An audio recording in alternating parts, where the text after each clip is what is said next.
గౌరవనీయులు స్థానిక ఎమ్మెల్యే రాష్ట్ర మంత్రివర్యులు చిరంజీవి రామారావు, పెద్దలు గౌరవనీయులు కార్యక్రమంలో పాల్గొంటున్న చొప్పదండి ఎమ్మెల్యే రవిశంకర్ గారు, గౌరవ పెద్దలు శాసనసభ మాజీ స్పీకర్ ఇప్పుడు ఎమ్మెల్సీగా ఉన్నటువంటి మధుసూదనాచారి గారు, గౌరవనీయులు మాజీ మంత్రివర్యులు ప్రస్తుత ఎమ్మెల్సీ శ్రీ రమణ గారు, మన మాజీ ఎంపీ గౌరవనీయులు మీ అందరికీ కాబోయే ఎంపీ కూడా శ్రీ బోయిన్పల్లి వినోద్ కుమార్ గారు,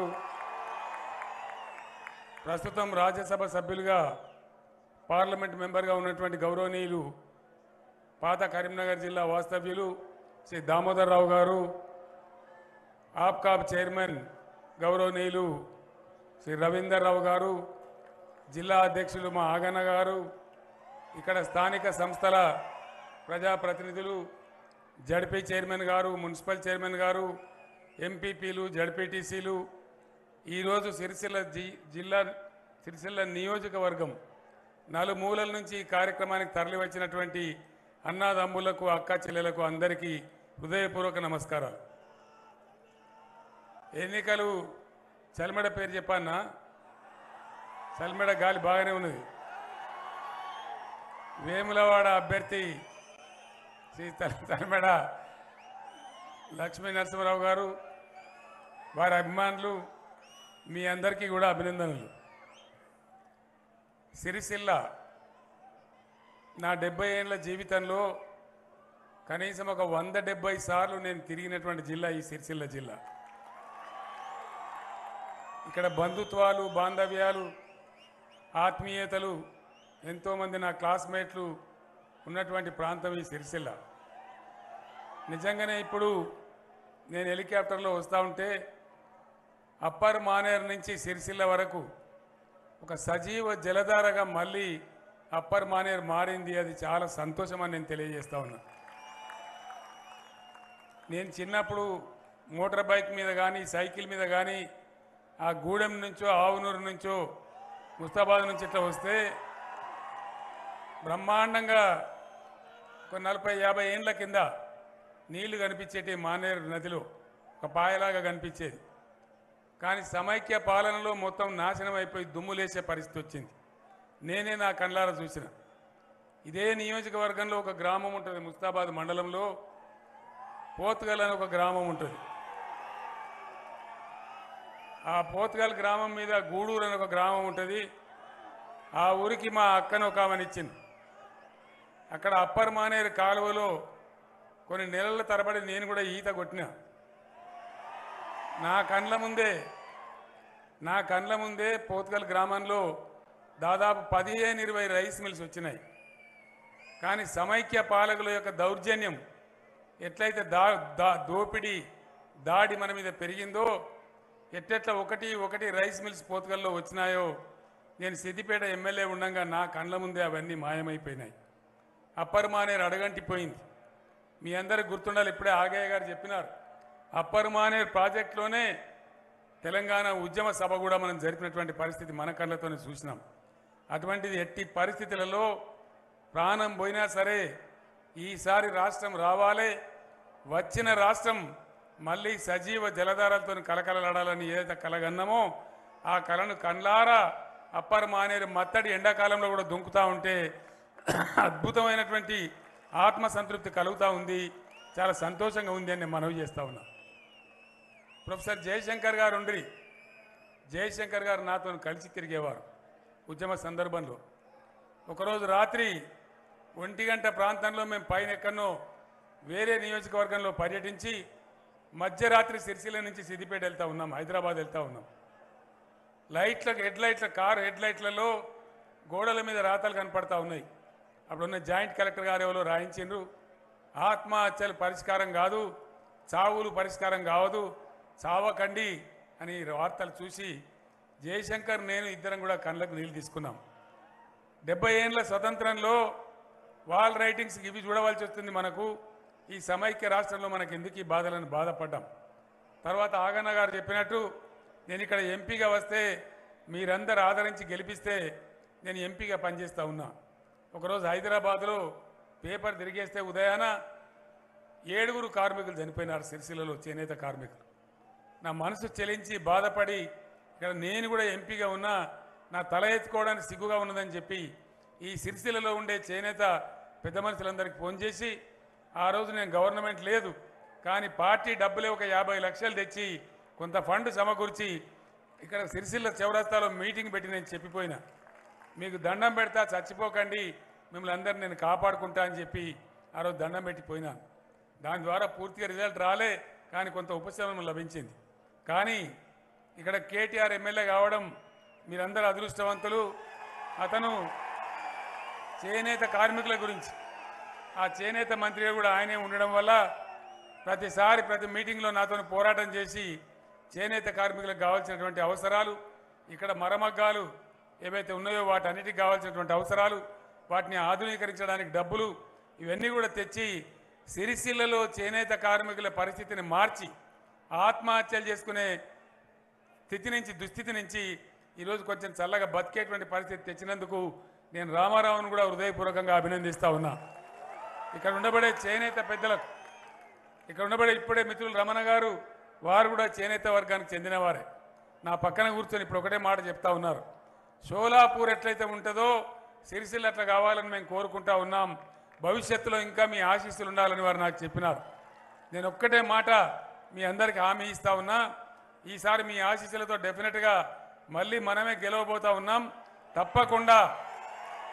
తప్పకుండా గ్యారంటీగా ఇక్కడ చేనేత కార్మికుల అవసరాలన్నీ కూడా తీర్చడానికి నేను, ప్రభుత్వం మీ వెంట ఉంటుందని చెప్పి నేను హృదయపూర్వకంగా హామీ ఇస్తా ఉన్నా. కొంతమంది దుర్మార్గులు ఉంటారు, ప్రతి విషయాన్ని కూడా నీచాతి నీచంగా రాజకీయాలు చేసే చిల్లరగాళ్ళు ఉంటారు. వాళ్ళు ఎప్పుడు ఉంటారు, ఉండరని మనం అనుకోవద్దు, ఉన్నరు అని మనం చిన్నపోవద్దు. చేనేత కార్మికులు బతకాలి, మరమగ్గాలు నడవాలి. ఎట్లా నడవాలి? వాళ్ళకి పని పుట్టియాలి. ప్రభుత్వమే ఆ బాధ్యత తీసుకోవాలి. ఆ బాధ్యత తీసుకొని రంజాన్ కావచ్చు, క్రిస్మస్ కావచ్చు, బతుకమ్మ పండుగ కావచ్చు, కనీసం ఒక 1 కోటి కుటుంబాలకు, నిరుపేదలు ఎవరైతున్నారో, ఒక కొత్త బట్ట కొనుక్కోలేని పరిస్థితిలో ఉన్న పేదలు ఎవరైతున్నారో వాళ్ళ కోసం బతుకమ్మ చీరల పథకాన్ని తెచ్చినాం. ఎక్కడెక్కడైతే ఈ మరమగ్గాలు ఉన్నాయో వాళ్ళందరికీ పని కల్పించే విధంగా తెచ్చినాం. ఒక 300-400 కోట్ల రూపాయలతోని ఇక్కడ పరిశ్రమకు పని దొరుకుతూ ఉంది, పేదలకు బట్టలు కూడా అంతా ఉన్నాయి. కానీ కొంతమంది దుర్మార్గులు దాన్ని కూడా చీరలు తీసుకుపోయి కాలబెట్టి మాకు గీ చీరలు ఇస్తారా, గా చీరలు ఇస్తారంటే నిన్ను ఎవరు కట్టుకోమన్నారు నాకు అర్థం కాదు. జబర్దస్తి ఉందా? నిన్ను ఎవరన్నా బతిలాడిందా? ఆ చీరలు కేవలం చీరల కోసమే కాదు, ఇక్కడ ఉరిపెట్టుకొని చచ్చిపోయి అప్పుల పాలైన చేనేత కార్మిక బిడ్డల కన్నీళ్లు తుడిచేటువంటి ఒక గొప్ప మానవతా దృక్పథంతో చేపట్టిన పథకం అది. ఇక్కడున్న ఎమ్మెల్యే శ్రీకారం చుడితే దాన్ని క్యాబినెట్ ఒప్పుకొని, గవర్నమెంట్ ఒప్పుకొని వాళ్ళని ఎట్టన్నా కాపాడుకోవాలని చేసినాం. ఇవేవి లేకుండా సోయి తప్పి ఇట్లా దుర్మార్గాలు చేసే వాళ్ళు కూడా ఉంటారు. ఇవాళ కూడా నిన్న మనం మేనిఫెస్టో ప్రకటించినాం. ఏం చేసినాం? మనము ఆదరా బాదరాగా ఓట్ల కోసమని అడ్డగోలు అబద్ధాలు చెప్పలే. అట్లాంటి అవసరం మనకు లేదు.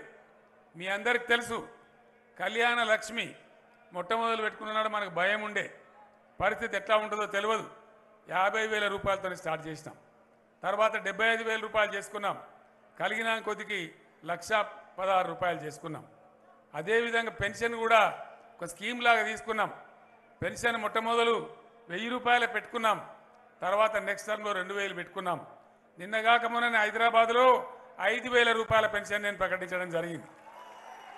అది కూడా మోసం చేసే పద్ధతి కాదు. మొదటి సంవత్సరంలో 2,000 పెన్షన్ 3,000కి తీసుకొని పోతాం. తర్వాత సంవత్సరానికి 500 పెంచుతూ దాన్ని 5,000కి తీసుకొని పోతామని చెప్పినాం. అట్లనే రైతు బంధు కానీ ఇతర కార్యక్రమాలు కానీ ఇవాళ మనము 3 కోట్ల టన్నుల వడ్లు పండించి యావత్తు భారతదేశానికి అన్నం పెడతా ఉన్నాం. ఎక్కడ అవసరం ఉంటే అక్కడ పెడతా ఉన్నాం. ఇవాళ నేను సిద్దిపేట నుంచి సిరిసిల్లకు వస్తే, ఒకప్పుడు నేను సిద్దిపేట ఎమ్మెల్యేగా ఉన్నప్పుడు కూడా చాలాసార్లు వచ్చేవాడిని. అంతా కరువు ప్రాంతంగా ఉండేది, చాలా ఘోరంగా ఉండేది. కానీ ఈరోజు ఎక్కడ చూసినా పచ్చటి పంట పొలాలతోని బ్రహ్మాండంగా ఒక బెత్తటి జాగా ఖాళీ లేకుండా వరి నాట్లు కనబడతా ఉన్నాయి. వరి ఈంతా ఉంది, రకరకాల దశలలో ఉంది. ఇది చాలా సంతోషం. మరి ఇంత 3 కోట్ల టన్నులు పండించే నా తెలంగాణ గడ్డ, నా ప్రజలు ప్రతి ఒక్కరు కూడా నిరుపేదలు కూడా సన్న బియ్యం తినాలనే ఉద్దేశంతో మొత్తం అందరికీ రేషన్ కార్డు వాళ్ళందరికీ కూడా సూపర్ ఫైన్ రైస్, మంచి రైస్ ఇచ్చి ఇవ్వాలని చెప్పి నిర్ణయం చేసింది ప్రభుత్వం. దాన్ని కూడా అమలు చేయడం జరుగుతూ ఉంది. అట్లా అనేక కార్యక్రమాలు మీరు చూసినారు. నేను మీకు చెప్పాల్సిన అవసరం లేదు, ఆ మేనిఫెస్టో గురించి చెప్పాల్సిన అవసరం లేదు. కానీ ఒక్క మాట మాత్రం చెప్పాలి. అనేకమైన అబద్ధాలతోని, అనేకమైన మోసపు మాటలతోని ఆపద మొక్కులు మొక్కుతూ వచ్చేవాళ్ళు చాలామంది ఉంటారు. సిరిసిల్ల ఏమేం జరిగిందో ఇప్పుడే రామారావు చెప్పినాడు. ఇప్పుడు నేను రామారావు గొప్పోడని పొగిడితే నన్ను పొగుడుకున్నట్టు ఉంటుంది. కాబట్టి రామారావు గుణమేందో ఘనమేందో నాకంటే ఎక్కువ మీకే తెలుసు. మీరు ఆయన కలిసి పనిచేస్తున్నారు కాబట్టి నేను రామారావుని పొగిడే అవసరం లేదు. ఇక్కడ రావాల్సినటువంటి కొన్ని వచ్చినాయి. భవిష్యత్తులో కూడా డెఫినెట్గా గొప్ప విద్యా కేంద్రంగా, ఒక అకాడమిక్ సెంటర్గా, మంచి ప్రాంతంగా, నీళ్లు కూడా పుష్కలంగా వచ్చినాయి. కాబట్టి అన్ని హంగులు సిరిసిల్ల ప్రాంతానికి, సిరిసిల్ల జిల్లాకు ఏర్పడే విధంగా నేను చర్యలు తీసుకుంటా అని చెప్పి మీకు హామీ ఇస్తా ఉన్నా. ఒకటి మిమ్మల్ని నేను కోరేది, ఆపద మొక్కులు మొక్కే వాళ్ళు చాలామంది వస్తారు.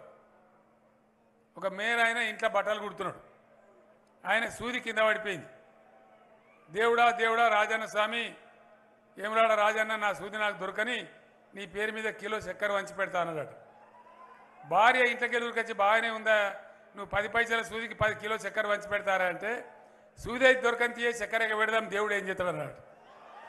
అట్లుంటుంది ఆపద మొక్కులు మొక్కే వాళ్ళ పరిస్థితి. వాళ్ళకి వచ్చి ఏది పడుతుంది ఇష్టం వచ్చినట్టుగా చెప్తారు.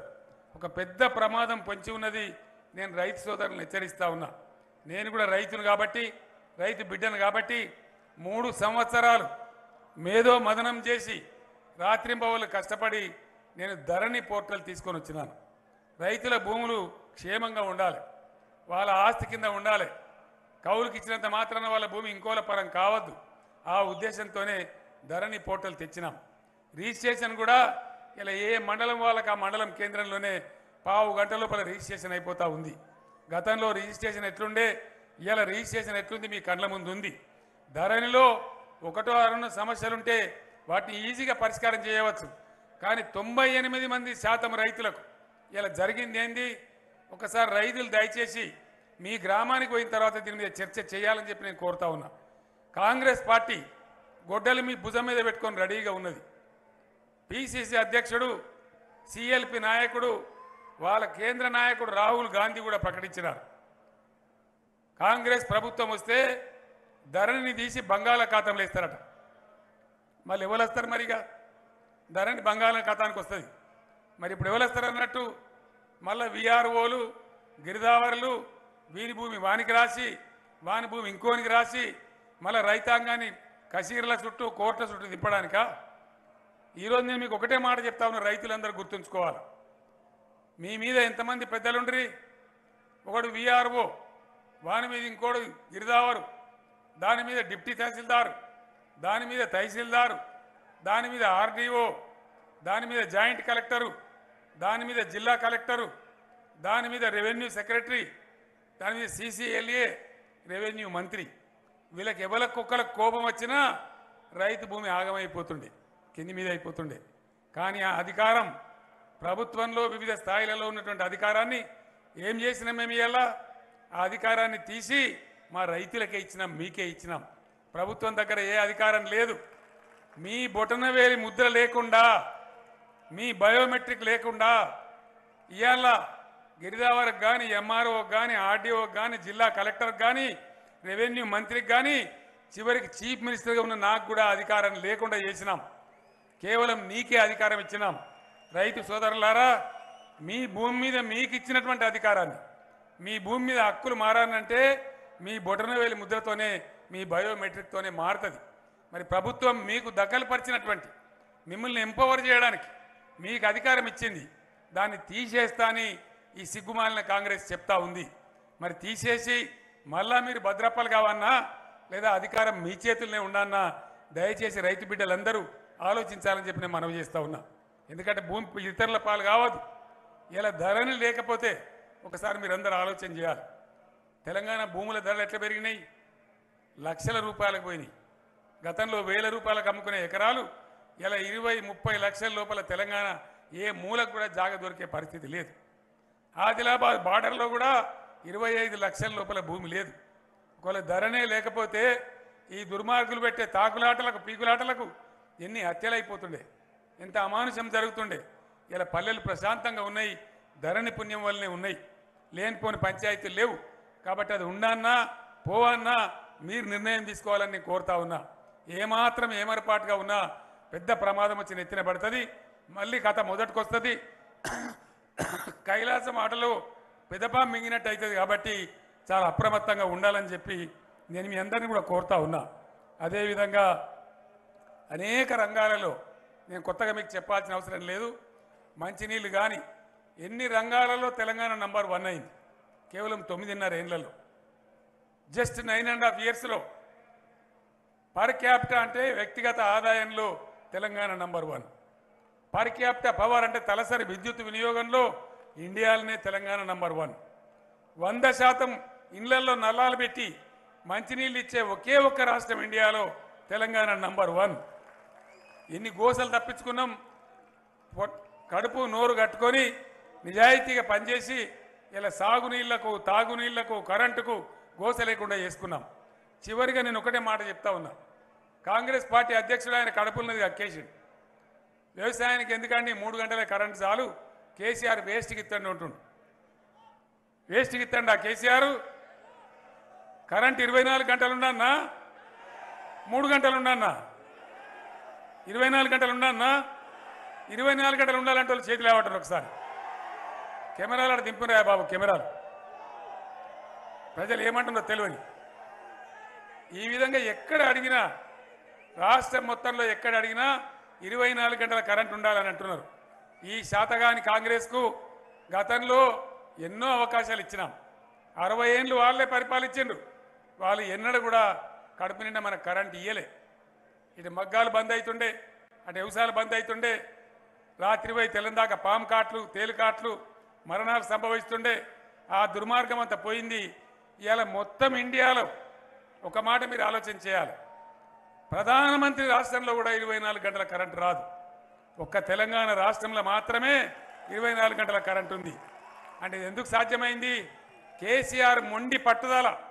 ఖచ్చితంగా నా రైతులకు అట్లా రావాలని మొండి పట్టుదల బట్టి చేసినాం. ఇదే నరేంద్ర మోడీ మీకు 30,000 రూపాయలు కట్ చేస్తాం బాయిల కాడ మీటర్లు పెట్టకపోతే అంటే, నీ 30,000 తీసుకొని మలిచి పెట్టుకో, నాకు అవసరం లేదని బాయిలకు మీటర్లు మనం పెట్టలే.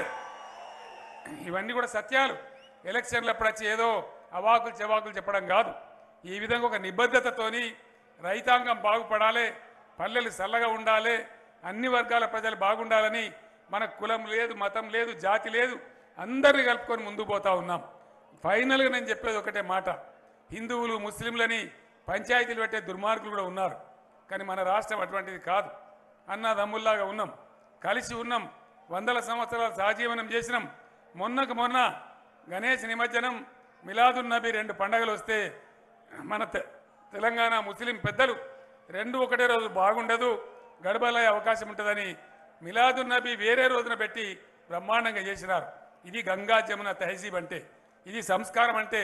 భారతదేశానికే గొప్ప ఉదాహరణగా నిలిపినటువంటి మన ముస్లిం సోదరులు, హిందూ సోదరులు అందరూ కూడా అభినందనీయులు. మనం అదే కీర్తిని కాపాడుకోవాలని మిమ్మల్ని కోరుతా ఉన్నా.